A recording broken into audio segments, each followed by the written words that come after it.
Hey everyone, welcome to another deep dive. Today we're going to be taking a look at Adam Grant's Originals. Yeah, So this book is all about, you know, how people come up with new ideas, right? yeah. How do we challenge the status quo? Absolutely. And, I think what's so fascinating about this book is that, sometimes we think about originality as like this, Yeah. almost like a mystical thing. Right. Like people are just born originals or not. But Grant really breaks that down and he hmm shows how it's actually a process we can all learn from. Yeah.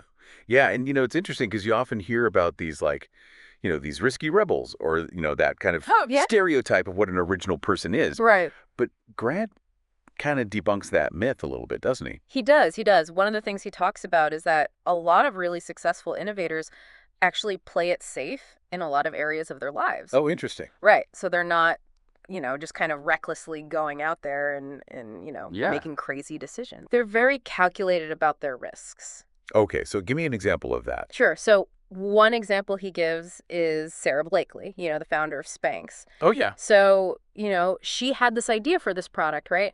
But instead of just immediately quitting her job and going all in, Right. she kept her day job and she actually built the business on the side. Mark. Right. So she was mitigating some of that risk, ensuring that she had some stability while she was also pursuing this kind of innovative idea. Yeah, I mean, that makes a lot of sense, especially in the early days when Exactly. you don't necessarily know if it's going to pan out. Yeah. And then another interesting point that he makes that I thought was kind of counterintuitive Yeah. was about procrastination. Yeah. He's got a whole section on that. He does, and he kind of frames it in this way that almost makes it sound like it can be a tool for innovation. Mm-hmm. What do you think about that? I think there's definitely some truth to that. The idea is that, sometimes stepping away from a problem can actually be really helpful. Right. It gives your subconscious mind a chance to kind of work on things. Okay. And you might find that you come back to it with fresh eyes. I mean, but isn't there also a danger, though, with that you're, you know, putting things off and maybe missing opportunities? Oh, absolutely. There's a balance there, Yeah. right? I mean, it's not about just being lazy and, procrastinating in the traditional sense. Right.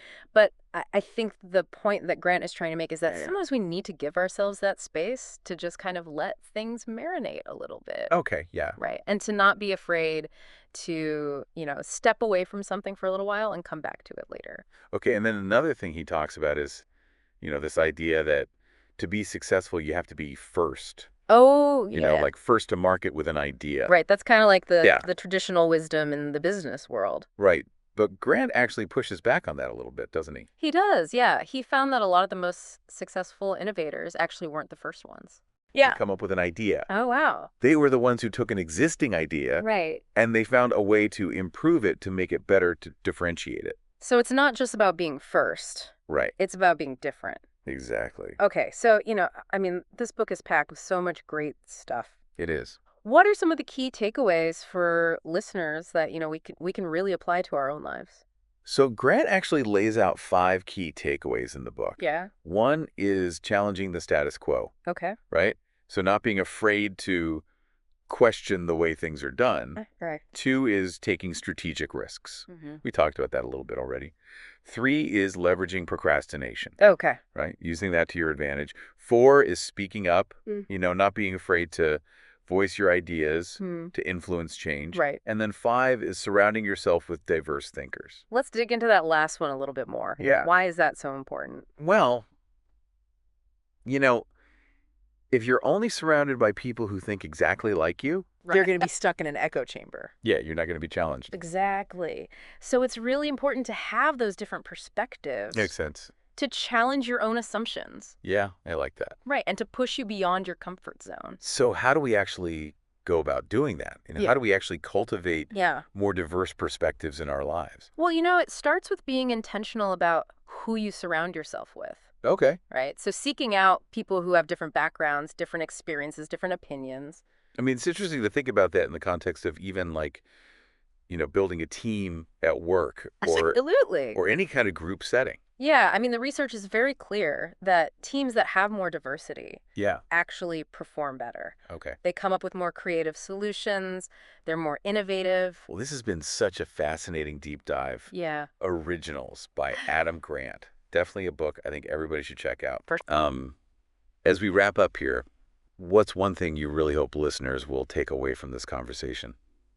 Well, I think the biggest thing is just to remember that we all have the potential for originality, Yeah, right? It's not something that's just reserved for a select few. right. So, I would encourage listeners to really think about what is the status quo in your own life, Yeah. right? What are some areas where you could maybe challenge the way things are done? Yeah. What are some new ideas that you've been holding back And on? are there any risks you can take? Yeah, Calculated risks, obviously, right, exactly. that Yeah. could lead to some really interesting new things. Yeah. Yeah. Well, this has been a great conversation. Thanks so much for joining us on this deep dive, My pleasure. Thanks for having me. and we'll see you next time. See you then.